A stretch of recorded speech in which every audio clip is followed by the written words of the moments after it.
Champion de France 1938 de Willy Rosier, avec dans le principal rôle masculin Maurice Maillot, qui était un grand acteur très athlétique, qui avait fait une carrière dans le rugby avant de se lancer dans le cinéma, où il avait commencé en 1930 dans Le Testament du docteur Mabuse de Lang, un film muet. Malheureusement, le passage au parlant ne s'est pas fait aussi bien qu'il aurait pu l'escompter, compte tenu de son physique très avantageux. Il ressemble un peu à Weissmuller, Tarzan hollywoodien, mais même en plus beau, je pense. Enfin, toujours est-il donc qu'il n'a pas pu faire le passage au parlant à cause d'une voix un peu fluette, en rapport à sa carrure très athlétique. Le deuxième rôle masculin est tenu par André Fouché. André Fouché est surtout connu pour le rôle de Césario dans César de Marcel Pagnol. Quant à la distribution féminine, il n'y a pas d'actrice connue, mis à part la toujours délicieuse Milly Matisse, qui joue encore un rôle de femme de cafetier, de bistrot. Alors, le sujet, il est le suivant. Monsieur Bernard, riche industriel, veut faire de la politique. Un professeur d'éloquence lui suggère de fonder un club sportif d'aviron. Ses meilleurs ouvriers en sont les champions. Après une première victoire, le club Bernard subit une défaite due à la défection du rameur principal, donc ça, c'est Maurice Maillot, donc le rameur principal, en proie à la jalousie, parce que son rival André Fouché a séduit donc sa fiancée. Mais il revient à ses camarades et à la jeune fille qu'il aimait sans espoir. Alors, ce film est assez étonnant. C'est un film qu'on pourrait qualifier de sportif, puisqu'il met en scène avant tout une équipe d'aviron.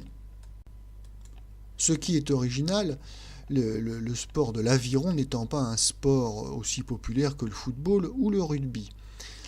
Le scénario est un peu naïf et le film est un peu maladroit, notamment en raison de carences techniques. On sent que Willy Rosier n'est pas très à l'aise et a des difficultés dans la narration de ce film qui est pourtant pas très compliqué. Donc malheureusement, ce film est assez médiocre sur la forme, et quant au fond, ma foi, ça n'est pas un sujet extrêmement passionnant. Mais alors, ce qui est tout à fait intéressant, en revanche, dans ce film, et c'est assez inattendu, c'est le volet politique, si je puis dire, parce que moi, ça m'a assez surpris. Ce film décrit précisément les magouilles d'un politicard qui est le patron d'une entreprise et qui va essayer d'embrigader ses ouvriers dans un club sportif à des fins électorales. Le tout avec bien sûr les conseils de ce qu'on appellerait aujourd'hui un spin doctor, c'est-à-dire un communicant qui va essayer donc de trouver des formules et des manips pour une propagande électorale complètement ridicule. Et toute cette description est parfaite. On voit bien toute l'imposture de la démocrature républicaine, tous les mensonges, toute la corruption fondamentale du régime.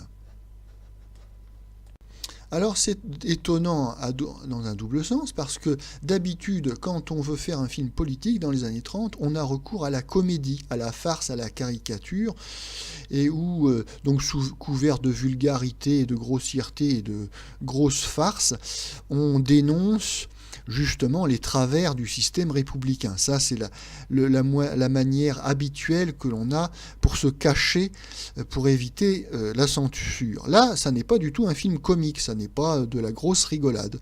C'est un film... alors je ne sais pas, sportif, je ne sais pas comment le qualifier, mais c'est vraiment étonnant qu'on utilise un sujet comme ça, sportif, pour faire une charge politique. Alors ce recours à un prétexte comique pour faire une dénonciation politique, ça c'est typique des années 30, des films des années 30.